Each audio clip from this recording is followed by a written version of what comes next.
Five Nights at Freddy's 2 just got released a few days ago, and never have I seen the fanbase be this divided ever since Security Breach. The movie as of right now got a 12% critics reviews on Rotten Tomatoes, much lower than the first one. One of them decided to throw shades at both FNAF fans and Sonic fans out of nowhere. Even funnier, there's a beef going on between the two fandoms right now, and it just feels like children fighting. However, the audience score for this film is 87%, which begs the question, is this movie actually good? Well, see it for yourself. As for me, fuck no, it's the worst building I've seen in my entire life, and you failed miserably. But that was funny shit. Now, the general consensus seems to be that the reception of this movie is much more negative than the first one. Not just from critics, but also casuals and movie reviewers who aren't fans, and some of them actually did enjoy the first film, including fans. Now, some fans who love this movie understand why this movie is getting criticized and literally getting shots fired to hell and back by most people outside the fandom. But also a good portion of fans online came across a bunch of not only negative reviews, but sometimes just criticism being given towards the movie, and things they always say is, "This movie is made for the fans, don't listen to the critics, this movie is only for fans, ignore critics, they always hated video game movies, this movie is for the fans, you have no joy and whimsy if you don't like this movie, you're a fake fan. It's for the fans, you don't get it!" Yeah, I'm a fan. I like that the movie is catering towards me. I also would have liked it if the movie wasn't shit. Anyway, it's for the fans is an argument that's been thrown around a lot from FNAF fans at criticisms or negative opinions towards this movie. It's mostly on the internet though. And this whole thing just seems really weird and childish to me, so I want to discuss this mentality of it's for the fans and how it might really affect the movies going forward. If you enjoyed this movie and you are completely aware that it's pure fan service key jangling schlock and that's all you want to see out of it, that's awesome, I am happy for you. If you would argue that these movies are great and well written, that's cool too, though I would in the most polite way recommend you to maybe check out better written media and see why most people might not like it. And if you're one of the fans who use the "it's for the fans" defense a lot, then strap in, because I'm about to explain why this stance is concerning and just a bad argument in general. Now this "it's for the fans" argument has already been a thing for a while. It started with the Mario movie when it got less than favorable reviews from critics, which were still more objectively positive than both FNAF movies, fun fact. Needless to say, Mario fans were not happy at all when it comes to the critical reception of the movie. I'm gonna both look at the Mario movie from the perspective of someone who likes the Mario franchise and from a critical perspective as a movie in comparison to, say, the Five Nights at Freddy's movies, for example. The Mario movie, I would say, at least has a pretty straightforward narrative, even if it's simplistic. It definitely is heavily reliant on Easter eggs and references, but it uses all of the elements from the games to its full potential and does have a lot of fun with it. I hate the licensed music though, I still can't get past that. The first Five Nights at Freddy's movie, which I honestly thought was just watchable but kind of forgettable, tons of plot holes, weird decisions and dialogues, lack of horror, but I could still see this as an okay movie that stands on its own without the perspective of a fan. After all, some non-fans out there were pretty easy on this movie. FNAF movie 2, I would say, is a more fun experience than the first one, but as a movie, it falls apart in brutal fashion. There's no story really, it's just a bunch of little subplots meshed together without much coherence, but oh my god, they did the thing! Point and cheer, everyone!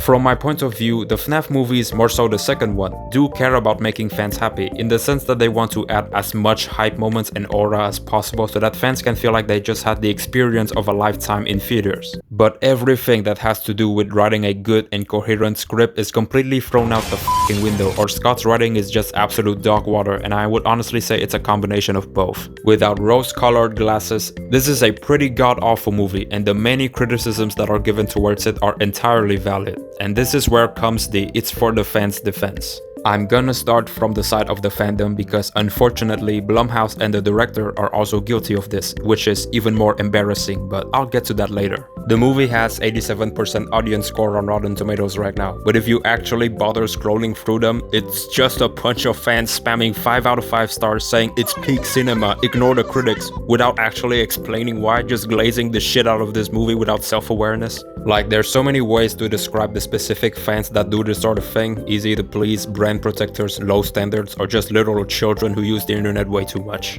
I'm gonna go through what could have possibly made this movie better than the first one in the eyes of FNAF fans, and and the only two big instances I can name are more horror and more lore and stuff from the games. Toy Chica is William Afton. Some said better writing. No, objectively no. If the writing from the first movie was already bad, then this one is explosive diarrhea. In terms of horror, there are attempts at making the movie scarier. There's more jump scares, they do nothing for me though. Marionette is maybe the most disturbing part, there's creepy imagery to be found here. The William Afton scenes are pretty good, only 4 minutes, but hey, it's something. I had no clue what was the idea of making this shot where he falls and it's like a coyote in Roadrunner cartoon. This is actually one of the issues I had with it. There are moments of genuine tension and it's cut off by something extremely goofy. Toy Freddy was about to kill an innocent person. Isn't that scary? No, he gets yeeted by a flying mango.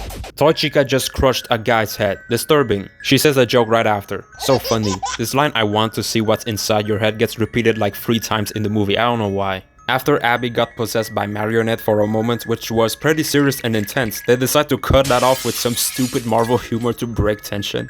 I feel sick. It's like the bag of orange gummy candies all over again. I'm sitting there watching like, who wrote this piece of shit? Oh, right. But hey, I have to be careful with what I say. It's for the fans. It's supposed to be peak cinema. Who cares if the writing sucks ass? Trust me, if I can talk about how bad the writing is, I can go on for 8 hours. NPC ass dialogues, characters act extremely stupid or like an asshole to keep the plot going. Especially Mike, what the f does he even do in this movie? Ooh, oh, sure.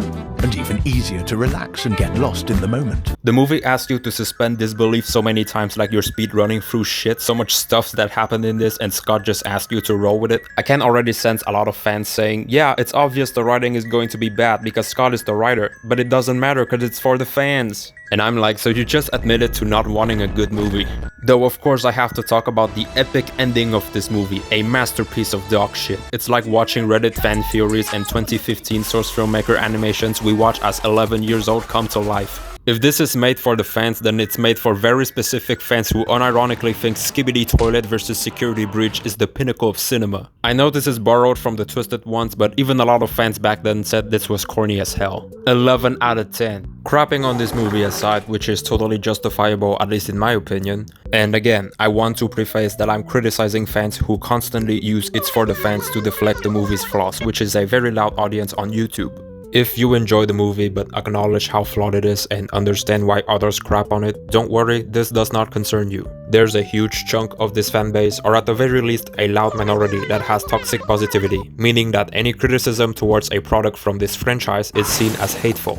And any criticism from the people outside of this fandom who judge the Five Nights at Freddy's 2 movie as a movie on its own, which in my opinion is the most fair metric of judging a film, is even less accepting by these fans. A lot of these fans also tend to ignore the flaws that something they personally like have themselves, but unironically. It's like stuffing your ears and singing "la la la, can't hear you, I love my brand," which is, well, childish. Another reason I think is also at play here is how fans are just used to consume whatever comes out of this franchise, and particularly this movie, that is solely written by Scott Cawthon. May seem terrible for most people, but many fans will eat it up anyway because that's as far as their standards go, and they often question, why so many people dislike this? I don't understand, you guys are being way too harsh. And often those fans don't really expose themselves to better written media, which explains how they perceive this movie in particular. And with a lot of this comes with being biased and hesitance of criticizing the franchise that you're a fan of. That's on the fandom side, which is to me a moderate annoyance. Like, I look a lot of these fans who comment "it's for the fans" all the time, and I'm like, oh, you sweet summer child, you naive little thing. Like, this is more childish to me than anything. On the professional side, however, from Blumhouse and director Emma Tammy regarding the "it's for the fans" mentality and how they respond to criticism is genuinely more baffling to me. Like, I actually felt embarrassed as a fan.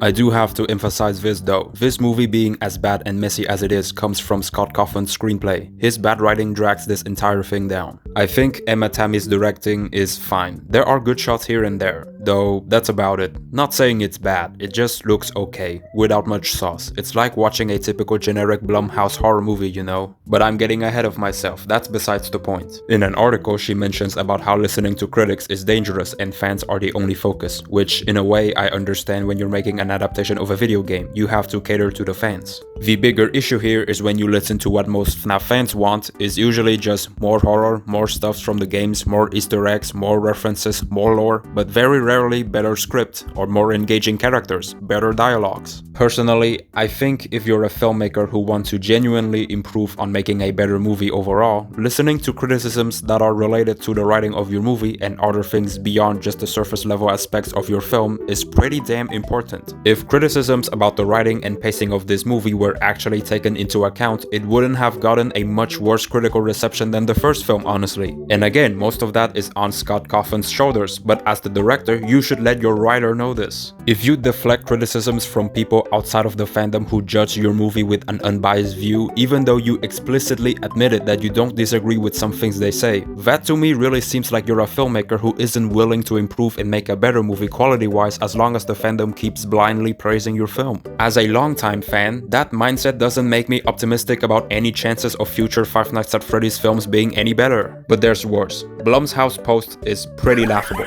because even if you have fans on your side who's going to agree with whatever the f you say because most of them are 12-year-olds or older teens who constantly dick ride you, proudly displaying the terrible 14% Rotten Tomatoes score on a platform where anyone can see, which obviously does not include just FNAF fans, is basically letting everyone else know how shit your movie is for most people who aren't already diehard fans of this franchise. Like, did you even think before posting this, bro? This shit is embarrassing. Not only are you kind of hinting at everyone with this post that FNAF fans are just brainless people without standards who will consume any slop you make, so there's no reason for you to make a better movie, this is also why most people cannot take the fandom seriously, or take you seriously. And it's even funnier that you have made awareness of critics praising your movies before, whenever you actually release good ones. If Five Nights at Freddy's 2 was a genuinely good movie, Blumhouse would not have made this post. At that point, I don't even feel respected as a fan. I feel like I'm being treated like an idiot. Making a good movie and a movie for the fans is not mutually exclusive. Sonic 3 is a prime example of this. Whatever your view on this whole situation is, if a movie gets praised by a big portion of fans but virtually everyone else is telling you that your movie has tons of issues, it means your movie is most likely very flawed. If Blumhouse keeps using the "it's for the fans" defense since the only thing they see in their eyes are fans glazing the movie without properly addressing the criticisms, that should let you know how little they care about actually improving the movie as long as fans keep eating it up.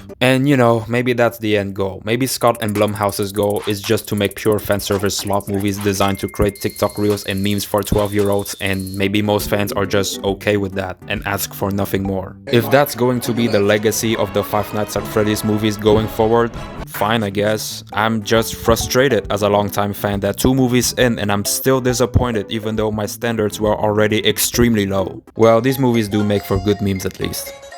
So see you guys in 2028 when FNAF 3 comes out and ends up being awful again, but hey, it's for the fans. I keep breaking my promises about the Digital Circus video. You know what, no more promises. It will release when it eventually does release. Thank you guys for watching and I'll see you guys next video. I be popping bottles, sparkles and champagne.